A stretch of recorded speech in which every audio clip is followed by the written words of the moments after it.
መንግስት የነዳጅ ችግር የለም እያለ በተቃራኒው ደግሞ የታሪፍ ጭማሪ ይስተዋላል። 350 ከከፈልን በኋላ ደግሞ ጭማሪ ያለው በሚል ሰበብ 200 300 ወር ያስጨምሩናል። 5 ይቆርጥና 4 ብላችሁ ተናገሩ እያለ ይለናል።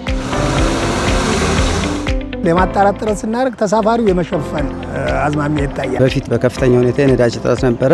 የነዳጅ አቅርቦቱ ያው ከባለፈው አንፃር ሲታይ አሁን ላይ ጥሩ ነው።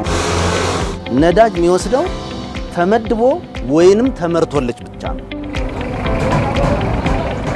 ነዳጅ ካለ ለምንድን ነው ታሪፍ ጭማሪ የሚደረገው? ጠዋትና ማታ ላይ ትንሽ ፍሰቱ ሲጨምር የመጨመር ሁኔታ አዝማሚያ ይታያል። ተግባብተንበታል ለማለት ያክል ነው እንጂ በህጋዊነት ታሪፉ እንደተባለው ጭማሪ ወጥቶለት አይደለም።